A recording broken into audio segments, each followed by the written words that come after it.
بسم اللہ الرحمن الرحیم۔ السلام علیکم ورحمۃ اللہ وبرکاتہ۔ میں ہوں محمد صادق اور آپ دیکھ رہے ہیں صادق ٹی وی یوٹیوب چینل۔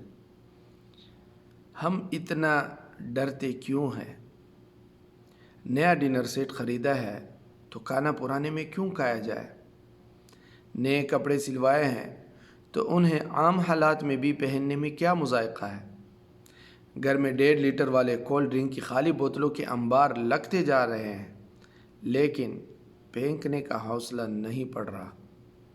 نیا بلب خرید لیا ہے تو پرانے کو سٹور میں کیوں سنبھال کے رکھ دیا ہے؟ باتھ روم میں نیا شیونگ ریزر موجود ہے تو پرانے 15 ریزر کا انبار کیوں لگا رکھا ہے؟ 500 روپے والا لائٹر خرید ہی لیا ہے تو اسے استعمال کیوں نہیں کرتے؟ نئی بیڈ شیٹ کیوں سوٹ کیس میں پڑی پڑی پرانی ہو جاتی ہے؟ ہم جہیز میں لائے ہوئے نئی رضائیاں کیوں 20 سال سے استعمال میں نہیں لے آتے؟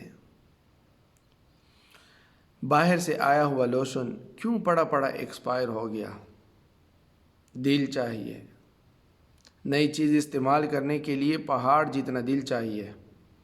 جو لوگ اس جھنجھٹ سے نکل جاتے ہیں ان کی زندگیوں میں عجیب طرح کی طمانینت آ جاتی ہے۔ کچھ لوگ نئی شرٹ خریدے تو اگلے دن پورے اہتمام سے پہن لیتے ہیں۔ یہ ہر اوریجنل چیز کو اس کی اوریجنل شکل میں استعمال کرتے ہیں اور ہم جیسے دیکھنے والے کو لگتا ہے جیسے یہ بہت ہی امیر ہے، حالانکہ یہ سب چیزیں ہمارے پاس بھی ہوتی ہیں، لیکن ہماری ازلی بزدلی میں ہمیں ان کی قریب بھی نہیں پٹکنے دیتی۔ دن پہ دن گزر جاتے ہیں لیکن ہم نقل کی محبت میں اصل سے دور ہوتے چلے جاتے ہیں۔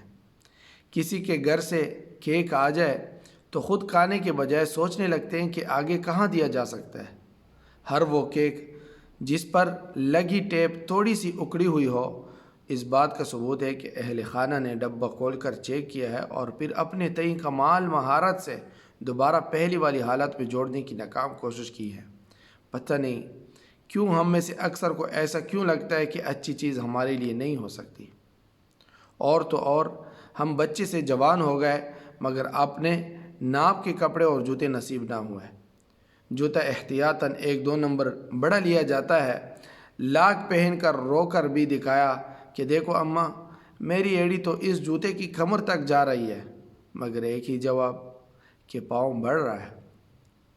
اگلے سال پورا ہو جائے گا اور قسم سے اگلا سال آیا بھی نہ ہوتا اور جوتا لیر و لیر ہو جاتا۔ کپڑے ہمیشہ ایک بالش بڑے رکھوانے تاکہ اگلے سال چھوٹے بھائی کو بھی پورے ہو جائے۔ ہم ساری زندگی اچھی لباس کے میلا ہونے کے ڈر سے جیتے ہیں اور پھر ایک دن دودھ کی طرح اجلا لباس پہن کر مٹی میں اتر جاتے ہیں۔ خوش رہیے اور خوشیاں بانٹیں، اپنی چیزوں کو وقت پر استعمال کریں۔ زندگی کا ایک پل بھی بھروسہ نہیں، سب کچھ ادھر ہی چھوڑ جانا ہے۔